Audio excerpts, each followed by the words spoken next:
It's my feel-good breakfast show. Welcome back. Thank you so much for keeping it locked. It's going to be one of those very special days. I know this because I got to stare into the eyes of a very special little girl this morning. And before we introduce you, though, let's give a bit of context. World Birth Defects Day takes place annually on the 3rd of March, recognizing all birth defects as we term them. It aims to raise awareness of the causes of birth defects and the impact around the world, because there is a massive ripple effect.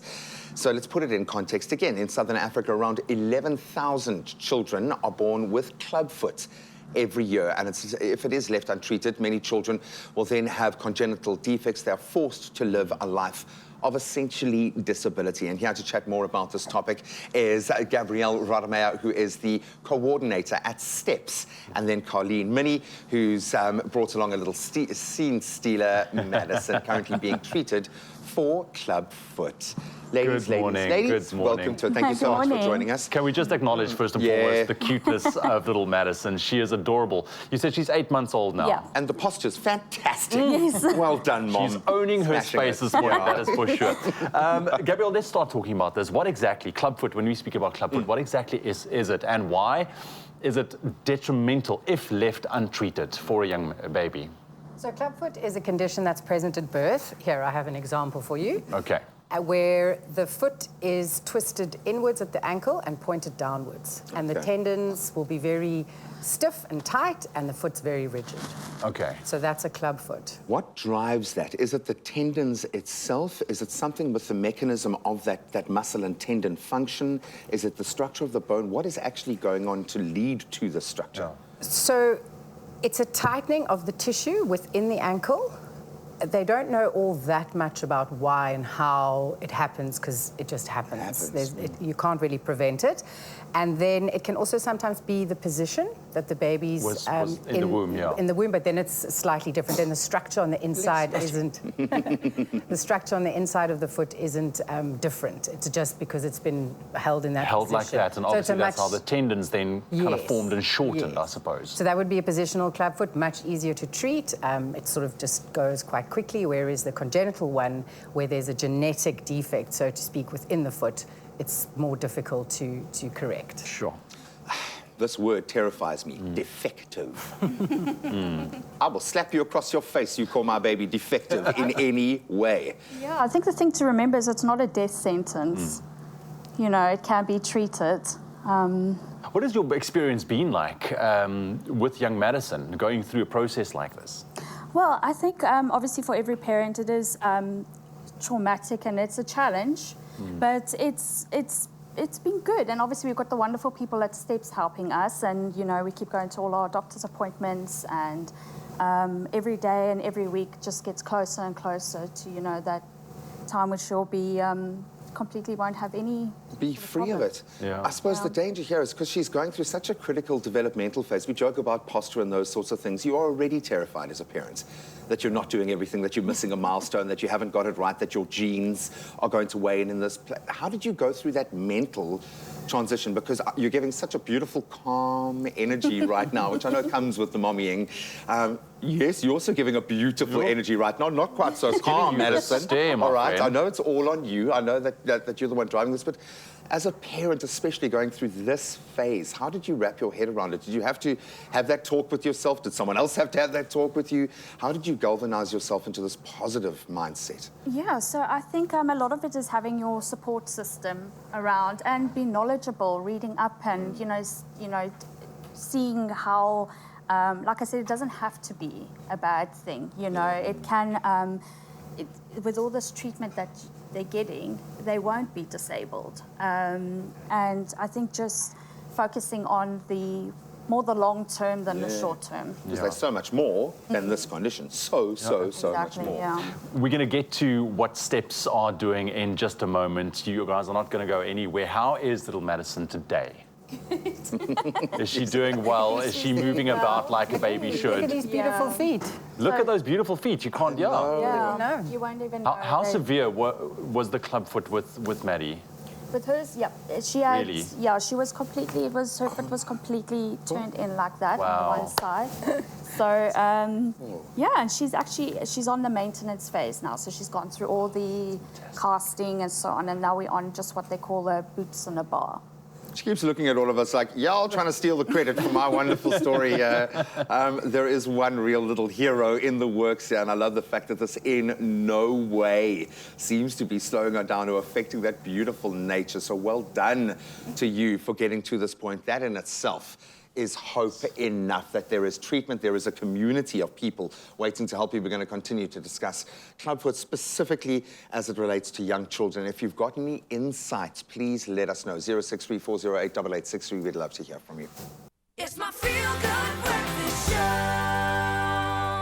Welcome back to your Feel Good Breakfast Show Expresso right here on S3. Now we are continuing our discussion around Clubfoot with Gabrielle Rademeyer, who is a coordinator at STEPS, and Colleen Minnie, whose daughter Madison is currently being treated for Clubfoot. Now, it is so common in Southern and East Africa that the inaugural Clubfoot Africa Conference held in November 2022 attracted virtual and physical attendees from 43 countries, all congregating to discuss the latest techniques, knowledge, and solutions available to treat Clubfoot. Yep, and you're getting your cheerleading in. Madison is congratulating she's everyone who waving came good through. Thank you morning. so much. You're all amazing. Yay.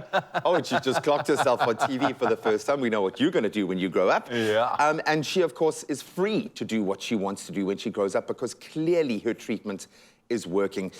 Gabrielle, maybe talk us through some of those treatment options. Let's get practical here. What is the process that we follow, and what do you look at when approaching a case? Because every baby is an individual little thing. How do you start treatment, and what do you look at? So the treatment that's the gold standard now in South Africa is the treatment we advocate, and it's the Ponseti method. Ponseti. So the old way of fixing it, which is still used in some countries, is surgery. Okay. And where the doctor will, it has to be an orthopedic surgeon, will cut open the foot, sort of realign the bones and joints, lengthen the tendons. But this is not the best solution, because it can often We're lead to... talking about a baby here, and that's super invasive. Exactly. Yeah. And the scar tissue, it often leads to more surgeries needed, a lot of pain. So the Ponseti method is a soft and gentle manipulation. So when you start out with a foot like this, there's a soft manipulation by the doctor, and then there's a series of weekly casts. So each week the foot's then held Slowly. Exactly. It's a slow movement, and after about 6 to 8 casts, the foot is then in the correct position. So the earlier we start, the better. How old was Madison when she started? 3 weeks old. 3 weeks old. Wow, so you get babies started. just they're soft. I guess you know the earlier you start, the better. But generally, I know that every baby is different, and every condition, and severity is different. But how long is this process typically? So if you start early enough, it can be 6 to 8 weeks. And it also depends on how experienced the doctors are. So in South Africa, we've been running the Ponseti method for years, so our doctors are very experienced. Some of the best in the world, as I understand it. Exactly, especially in the main clinics. A lot of rural clinics, and that's where we'll go and train. But, most of our doctors at the main clinics are very proficient in Ponseti. And then once you get to the corrected position, in 80% of cases, the last little bit is you need to lengthen the heel cord, because the heel is up, so the Achilles flexing. tendon. These are very strong. Yeah, and they're very tight. So they'll clip it. Did Madison have a tenotomy? Yes, she did. So they'll clip it, and what's amazing about children is it'll regenerate in 3 weeks. Oh, for sure. So when we Sure, pop so our quickly. Achilles tendon, how long does it take? Yeah, we are. Baby Never cells. the same. We love baby cells. We absolutely love that. I'm just thinking from my own parenting perspective, being able to do something must be such a powerful tool in the beginning, to be able to start treatment that early.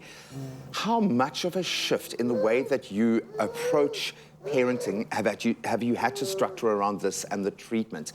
How have you put it in perspective? What is day-to-day? Maybe that's a good way to approach it, look like for you guys through this treatment process. What's that been like? So I think a day-to-day, it all depends on each stage of the treatment is different, because in the beginning you'd have the casting, so you'll be like no baths and that type of thing, obviously trying to get clothes that fit around the cast. And then obviously she goes on to the boots and bars, which is those little shoes, and it's got a bar in between that they will wear, and to maintain the feet then in that correct position. And again, I think it's just the mobility of trying to carry the kid and put them somewhere.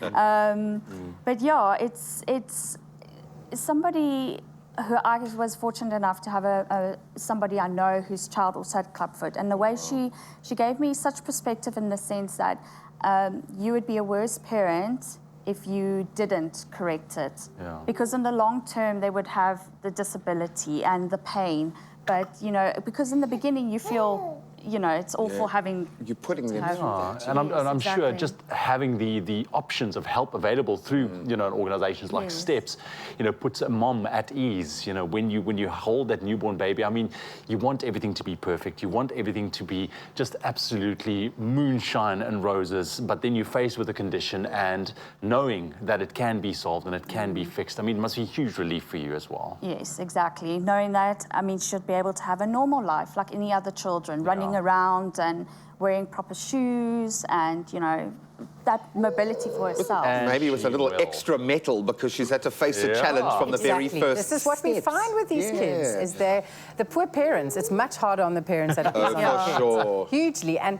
you wouldn't think it now, but Madison is currently in treatment. So now the feet are straight and she's just wearing the brace at night. Yeah. So you're obviously very good at it, you know, with kids. You let them Consistency, get away with something once and you pay for it's it. tickets. Well, yeah, sorry to interrupt. That's exactly what, like Gabby says, keep persisting. Yeah. Just push through it, push through it. It's not nice, but because at the end of the day, it pays off, you know. Yeah. You Well, get clearly, we're looking at a beautiful little girl who is ready to rock. Oh, you know, help us all when she does start running around and walking. Absolutely beautiful. It does bring to bear the need to connect and create and empower the community in this space. We're going to continue to do that with the rest of this discussion. But first, I need something to eat, buddy. Can you go cook for me, please? I'll grab you something, my man.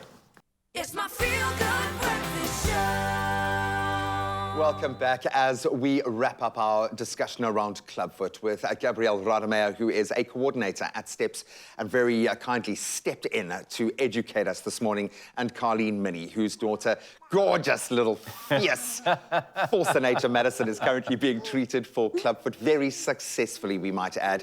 And to give a bit of context, Clubfoot is the most common musculoskeletal birth deformity and affects approximately 150,000 to 200,000 children every year, but there are treatments available. So thank you so much for guiding us through the first steps of that process. Before we continue with the discussion, we received a picture from one of our viewers, Deirdre, who as a child had to wear these special boots. She's a mature young lady now, but she sent us this picture. If we can throw it up on the screen very quickly. There we have it to see there. So what do you make of that? Thank you very much, Deirdre, for sharing. Appreciate it. So that's the part of the treatment called the maintenance phase, which is what Madison is going through now. So the foot's been corrected, the heel cord has been lengthened. Now to maintain that position, the little ones have to wear a brace, but only when they sleep. Yeah, only when. And that's until you're about 4 or 5 years old. I quickly got to ask, sorry, Graham, misconceptions around Clubfoot. We see now those numbers are very high. So many babies are born with it, so many babies are affected with Clubfoot. But what are some of the misconceptions, I think, in general, with people out there? So we're always up against the stigma, especially here with the ancestors. You know, the mother either ate something wrong, drank something wrong, didn't conduct her life. Well, a reason is attributed to it, for sure. Yes, and, you know, the way we deal with that is just education as much as possible. Just educate. We have amazing educational resources. We've translated it into 6 different African languages. So we supply them to all the clinics. We work in 38 clinics in South Africa and Southern Africa, some in Namibia and Botswana as well. And we just educate as much as possible. And because we have people working in the clinics, they can take the parent aside and talk to them. Whereas in a low-resourced sort of clinic, you don't get one-on-one with the doctor. Well, there's no relationship with the doctor, and I think we often underplay that because we just want to get awareness out there. We want to reach as many people as possible, but it does require selfless individuals going above and beyond. That's some of these doctors deal with 90 patients a day. Well, this is it. How are they going to have to talk you through it, how to look after the cast, to make sure it isn't cracking, then to check this, then to check that, then to make sure the brace is on? They just don't get the time, so we take that burden off the state. I absolutely love that, and I hope that this is connecting a strategic network and extending that network. And I'm going to ask you to think about what you need, and you're going to scream it into that camera just now in terms of fighting this battle. Exactly. I know. Don't give me the over-the-shoulder dragon, man. That was brilliant. Colleen, I'm going to quickly ask, I mean, for you that's been going through this process, but, you know, you can obviously see how happy Maddie is at this stage. You know, what advice can you offer for moms out there that's potentially dealing with the same situation, not knowing where to go, who to turn to? Yes, so I would say definitely reach out to friends if you can. They're on social media, on Google. So build your support network. You know, it's good to get the family and friends involved, and you know everybody helps together. And yeah, read up. It's you know, there's lots. Empower yourself. There's lots of just like Gabby said, there's lots of education out there. You know, knowledge to do that. And push through. Push through, yeah. Well, that's one thing a mom is going to do, and a dad. So I know we use that brush, we paint quite loosely. Yeah. I suppose the heartbreaking notion here is that this is something that can be addressed. And if we blanket this as a disability, we are already saying this is something that can't be transcended, but we're watching Maddie transcend this right now. In the most practical of senses right now, what do you guys need? What do you need from the rest of us? What do you need from your medical fraternity? How can we help? Well, the obvious thing is always funds. Funds. Money, please, yeah. So we've worked it out, and when children are visiting a state facility, it's only 2,500 Rand for the full 4 to 5 year treatment that's needed. That's all it costs. So we have a Backer Buddy campaign going where you can donate 60 Rand a month. It's a cup of coffee. Sure. How about a company just steps up and does like 10,000? Like that is so ridiculous. This whole ecosystem is manageable. Yeah. It really is. Thank you so much. Well, all you really needed to do was bring Maddie along, but thank you so much for doing what you do every day. We really appreciate you. And thanks to the moms and the kids and our doctors. Our doctors are amazing. They will train with us at no cost to themselves. They're always there to answer all the questions because we have created a network. That's exactly what we've done. Over the 38 clinics, we've created a network. The doctors from here will train the doctors from there. It really is amazing. And the conference really brought it all together. It was a pivotal moment in Clubfoot. Well, thank you very much for your incredible work and perseverance. And Colleen, to you and Madison, all the best. We won't talk about your lower back yet. That's for all the moms for next week. But please, if you do have a perspective or you can offer help, assistance, infrastructure, anything to aid this journey, please do 063-408-8863. Stay connected with us. We'd love to hear from you. We'd love to see pictures and videos. We want to see more gorgeousness like little Maddie. Thank you, guys. Thank you so much. Yeah.